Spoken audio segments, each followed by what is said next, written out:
c'est loin de nous, c'est loin de nos yeux. Donc pour moi, ça c'est un risque auquel il faut penser.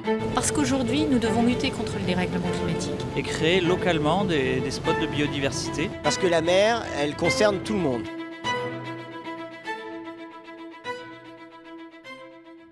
L'éolien en mer, c'est un secteur en plein développement, que ce soit en France ou en Europe.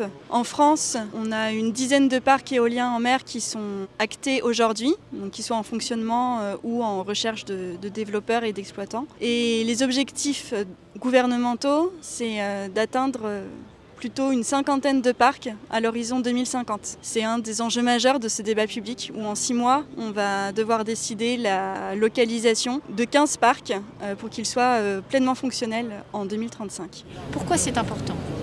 Parce qu'aujourd'hui, nous devons lutter contre le dérèglement climatique. Et lutter contre le dérèglement climatique, c'est mettre un terme aux énergies fossiles et c'est les remplacer par moins de consommation d'énergie et plus de production d'énergie décarbonée. C'est un enjeu évidemment climatique, mais c'est aussi un enjeu de souveraineté. On ne peut pas continuer à être dépendant des énergies fossiles, avoir les prix s'envoler du pétrole et du gaz et ne pas agir. Alors nous agissons, c'est tout l'enjeu de la stratégie française énergie-climat.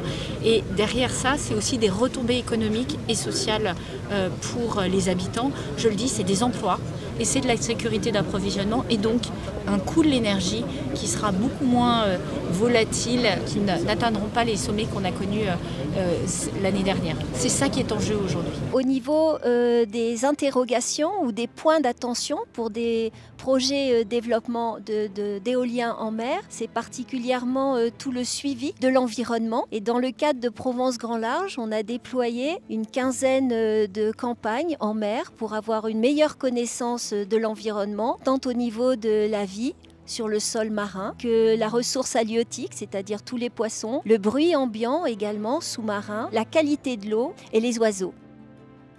L'éolien offshore a deux natures, soit ce sont des éoliennes qui sont posées, soit des éoliennes qui sont flottantes. L'éolienne posée, donc, comme son nom l'indique, est posée sur un mât ou une structure tubulaire, un jacket ça s'appelle, ou une structure en béton. Donc l'éolienne est fixe. Par contre, l'éolienne flottante, là elle est posée sur un flotteur qui peut être de nature différente, acier, béton. Ce flotteur est lui-même ancré au fond de l'eau et relié entre eux par des câbles pour former une ferme d'éoliennes flottantes. Donc c'est-à-dire que jusqu'à 50, 60, voire 70 mètres, on passera plus naturellement sur de l'éolien fixe. Dès qu'on va au-delà de 70 mètres, on passe sur de l'éolien flottant, ce qui est le cas en Méditerranée. C'est pour ça qu'on n'a que de l'éolien flottant en Méditerranée.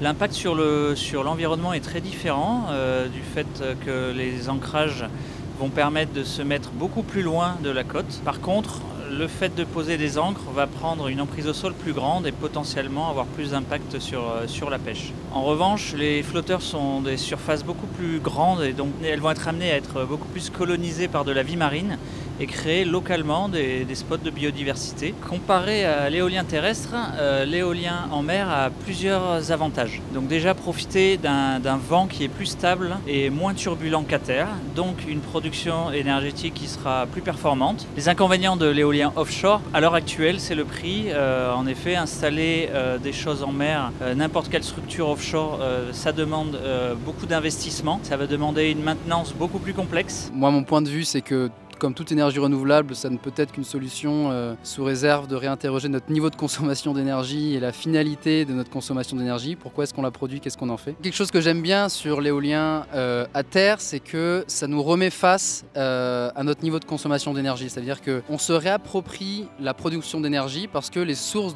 d'énergie sont en face de nous. On voit l'éolienne, elles sont sur nos territoires, sur nos paysages, c'est comme les panneaux solaires. L'argument de on va mettre des éoliennes en mer très loin au large, on ne les verra plus. Bon, bah c'est très bien parce que ça sera plus accepté par les populations locales, très certainement. Mais justement, on va continuer ce cycle de on externalise notre production d'énergie, on ne le voit plus, c'est plus sous nos yeux, donc en fait on ne s'en soucie plus. On ne se soucie plus de la consommation de ressources que ça génère, on ne se soucie plus de l'impact sur le milieu que ça génère parce que c'est loin de nous, c'est loin de nos yeux.